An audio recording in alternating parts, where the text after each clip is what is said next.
Hello friends, आज हम discuss करना चाह रहे हैं कि ये हार्ट अटैक होता क्या है, इसके क्या सिम्टम्स होते हैं, इसको कैसे डिटेक्ट कर पाते हैं और हम इसका क्या ट्रीटमेंट कर सकते हैं। देखिए, हार्ट अटैक हमारी एक ऐसी कंडीशन है जो आज के समय में बहुत बढ़ती जा रही है। इसके सिम्टम्स को पहचानना, इनको डिटेक्ट करना, हम कैसे इसको as a detect in the form of ECG को डिटेक्ट कर सकते हैं और इसको कैसे ट्रीट कर पाएंगे। सबसे पहले जब भी किसी पेशेंट को हार्ट अटैक होता है, उसको छाती दर्द, पसीना, सांस चढ़ना, ये सबसे कॉमन सिम्टम्स होते हैं। फॉर एग्जांपल, अगर पेशेंट को ये तीनों चीज़ें हो रही हैं तो इमीडिएटली पेशेंट को एक तो दो गोलियां आती हैं जिसको कहते हैं एस्पिरिन और एक कहते हैं जिसको कहते हैं सॉर्बिट्रेट। ये दो दवाइयाँ एक तरह की जान बचाने के लिए काम आती हैं, क्योंकि अगर एस्पिरिन की गोली दे दी जाए और सॉर्बिट्रेट की गोली अगर जीभ के नीचे रख दी जाए तो ये दोनों गोली बड़ी ही असरदायक होती हैं। दूसरी बात, अगर पेशेंट को छाती में दर्द हो रहा है तो एक मॉर्फिन की गोली पेशेंट ले सकता है साथ में। तो ये तीनों गोलियां, अगर एस्पिरिन, मॉर्फिन और अगर पेशेंट को साथ में सॉर्बिट्रेट की गोली दे दी जाए तो ये बिल्कुल जान बचाने के कारण बहुत ज़्यादा काम आती हैं। और अगर देखा जाए कुछ पेशेंट्स को साइलेंट एमआई की, मतलब कोई सिम्टम्स नहीं भी होते फिर भी हार्ट अटैक हो जाता है और पेशेंट को पता भी नहीं चलता। तो ये पेशेंट किस में कॉमन है? जो पेशेंट डायबिटिक हैं, मतलब जो शुगर के मरीज हैं, उनमें ज़्यादा कॉमन है। इसको कैसे डिटेक्ट किया जा सकता है? एक सिंपल हम ईसीजी करवा के एक डिटेक्शन हो सकती है। कुछ लोगों में ईसीजी में कुछ नहीं आता, पर कई बार पेशेंट को सिम्टम्स होते हैं और हार्ट अटैक के लिए हम उसको डिटेक्ट किया जा सकता है, उसको कहते हैं एंजाइना। ये हम घर बैठे नहीं डिटेक्ट कर पाएंगे, हमें डॉक्टर की अवस्था में ही पता लगेगा। फॉर एग्जांपल, पेशेंट को किसी भी दर्द, छाती में दर्द होता है तो ईसीजी करवाने के बाद इमीडिएटली हॉस्पिटल जाएं। हॉस्पिटल जाने के बाद आपको बताया जाएगा कि इसके लिए फर्दर ट्रीटमेंट क्या करना है। अगर हमारे पेशेंट को स्टेमी, मतलब कि ईसीजी में बहुत चेंजेस आती हैं, स्टेमी कहते हैं उसको, एसटी एलिवेशन एमआई बोला जाता है, तो उसके लिए टीका बहुत ज़्यादा असरदायक है अगर पेशेंट 2 घंटे के अंदर अंदर अस्पताल पहुंच जाता है।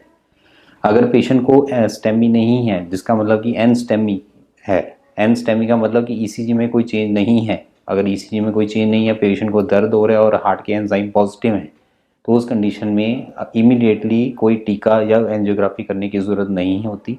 उनमें हमें दवाइयों से सेटल किया जा सकता है और जब पेशेंट सेटल हो जाए उसके बाद हमें एंजियोग्राफी करने की ज़रूरत पड़ती है। तो दो पहलू को पहचानना, स्टेमी और एन स्टेमी, ईसीजी करवा के बहुत ही ज़रूरी है। आजकल के ज़माने में इन दोनों चीज़ों को कैसे हमने डिफ्रेंशिएट करना है वो अस्पताल जाके ही पता लग सकता है। अगर मरीज फॉर एग्जांपल घर पे उसको अटैक आ जाता है तो इमीडिएटली आजकल एक नया ट्रेंड चला है कि एम्बुलेंस में ही एक टीका दे दिया जाता है, जिसके कि हार्ट के में जो नाड़ी के में क्लॉट आए उसको ख़त्म किया जा सके। उसको कहते हैं कि एम्बुलेंस में ही टीका देना। इंग्लिश में उसको कहा जाता है एम्बुलेंस थ्रोम्बोलिसिस। जैसे उसको एक और टर्म दी जाती है प्री हॉस्पिटल फिब्रिनोलिसिस। ये टर्म्स हमारे लिए हैं, पर एक लेमैन के लिए या एक कॉमन आदमी के लिए इसको कहा जाता है कि टीका अस्पताल आने से पहले ही दे दिया। उसका ये फ़ायदा होता है कि हार्ट अटैक के सिम्टम्स बच जाते हैं, हार्ट के मसल डैमेज होने से कम हो जाता है और पेशेंट को बहुत ज़्यादा फ़ायदा होता है इससे। आगे की बात करें कि इसके लिए और क्या कर सकते हैं हम एक और चीज़ कर सकते हैं कि अगर पेशेंट फॉर एग्जांपल लेट पहुंचता है अस्पताल और पेशेंट को सिम्टम्स चल रहे हैं, तो हम एक पेशेंट को एक कर सकते हैं कि इमीडिएटली एंजियोग्राफी और एंजियोप्लास्टी कर सकते हैं, वो अस्पताल में ही पॉसिबल है।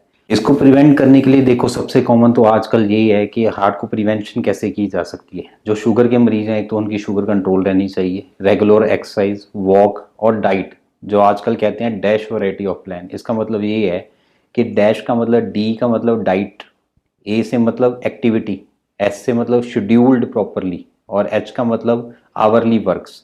तो इसका मतलब ये है कि अपनी डाइट को कंट्रोल रखें, अपनी स्लीप, अपनी आवरली जो अपने घंटे घंटे जो हम काम करते हैं उसको कंट्रोल रखें और अपने जो खान पान है उसमें कंट्रोल रखें। खान पान मतलब ये है कि नमक कम से कम होना चाहिए, अपनी शुगर कंट्रोल रखना, शुगर जो आइटम जो डायबिटिक पेशेंट्स हैं उनकी शुगर कंट्रोल में होनी चाहिए।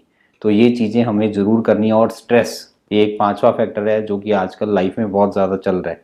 अगर हम अपने स्ट्रेस फैक्टर को कम कर दें तो ये वाली चीज़ें कम हो सकती हैं।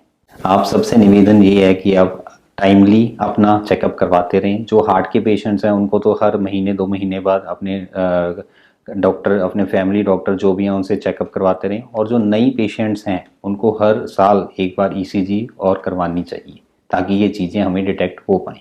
धन्यवाद।